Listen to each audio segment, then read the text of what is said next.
Thank you so much. I'm really honored to be here. I'm a proud sister to a humanitarian aid worker and a brave human rights defender. My brother, Abdulrahman Al-Sadhan, is currently in solitary confinement, facing a 40-year sentence collectively for tweeting.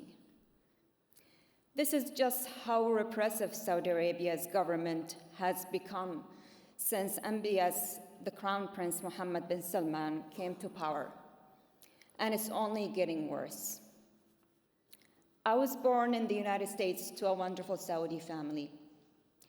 As kids, we would split our time between the two countries, and we went to schools in both countries. Growing up, we were very close. I was the protective sister of my younger siblings. My brother was born in Saudi. He is one of the sweetest and kindest people I know. He had a great sense of humor, and he always brought laughter and joy when he was around. Growing up between the two countries, I couldn't help but notice how different life in Saudi is. People couldn't speak or be themselves. As I grew up, life in Saudi became and felt restricting and degrading for me as a woman. Under Saudi laws, women are treated like children their entire lives. In college, following our ambitions, my siblings and I decided to come to the United States with our mother to explore new opportunities and to continue our education. I started pursuing my master's degree while my brother earned his business degree. I remember one of our happiest days in 2014. We were celebrating my brother's graduation as a family. We eagerly shared our ambitions for the future. My brother said he wanted to get into higher education, but first he wanted to work, get more experience, and save for his education. Abdulrahman cared about his country, Saudi Arabia, and he wanted to participate in what he thought was a changing nation. A few months later, I hugged my brother goodbye at the airport, not realizing it might be the last hug we would share. After a year of searching for work, Abdulrahman called with wonderful news. He got a job at the Red Cross. I still remember the excitement in his voice. It didn't surprise me, knowing his caring and giving personality. But in 2018, we had the shock of our lives. My brother disappeared and was nowhere to be found. Calls and texts were not going through. My brother used to call my mom every single day. She was the first to notice. She sensed that something bad had happened to him, and she was terrified. We searched for days, but it wasn't until his coworkers found our contact and told us what had happened. Abdulrahman was working at the Red Crescent in Riyadh when the Saudi secret police came in and kidnapped him.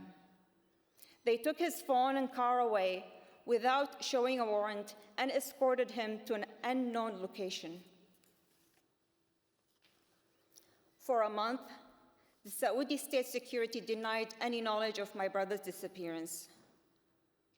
Finally, they admitted that he was being held, but they refused to share anything about his whereabouts, well-beings, or reasons for his detention. They kept telling us he is under investigation. Later, we found that under investigation was in fact under torture.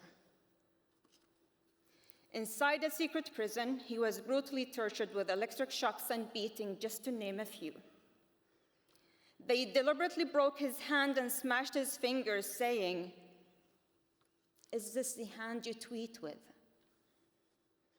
They also, beside that, the psychological torture. They almost killed my brother. He ended up in the intensive care unit for days, fighting for his life. For a year, we stayed silent and tried desperately to work with the Saudi government, but they refused to help us. So I started campaigning to free my brother and speaking publicly about the human rights abuses. After a year of increased international pressure, they finally allowed my brother to call my family in Riyadh for the first time in 2 years. The call lasted less than a minute, then he went into another year of disappearance. After 3 years in solitary confinement, they brought my brother to a secret sham trial where he was sentenced to 20 years in prison, followed by 20 years travel ban. The so-called evidence that they brought in court to justify that was nothing but pages and pages of satirical tweets,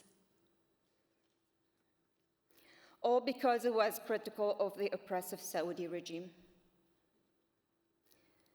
Even though my brother had visible signs of torture and had been forcibly disappeared, the judges ignored these violations. When we complained about these continued abuses to the United Nations, the Saudi officials lied. They denied any abuses, saying that my brother gets regular calls and visits and that the Human Rights Commission attended his court hearings, which was not true.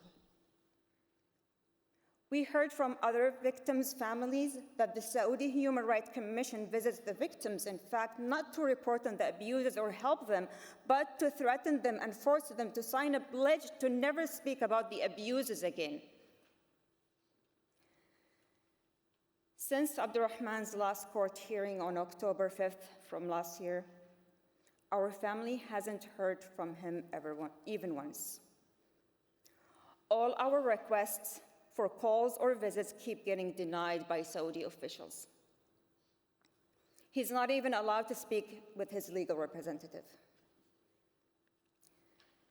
The Saudi justice system is corrupt on the highest level.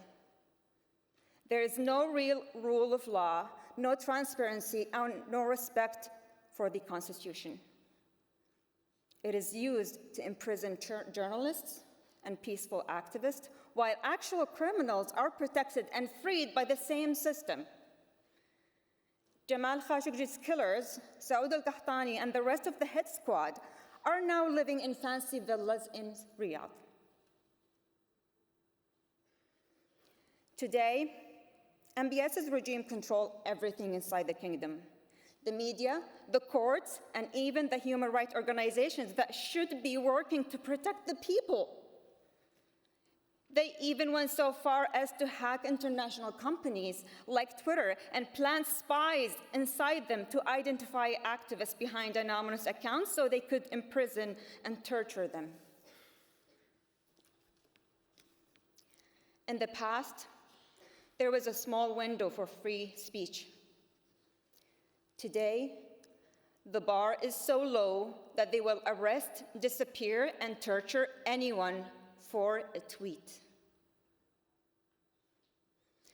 How is it acceptable for Saudi Arabia to have representative bodies sitting at the United Nations while committing abuses on this horrifying level, while abusers like the murderers of Jamal Khashoggi walk away free? I kindly ask, when will the UN stand up for my brother and the tens of thousands of victims who've been unjustly detained and tortured in Saudi Arabia?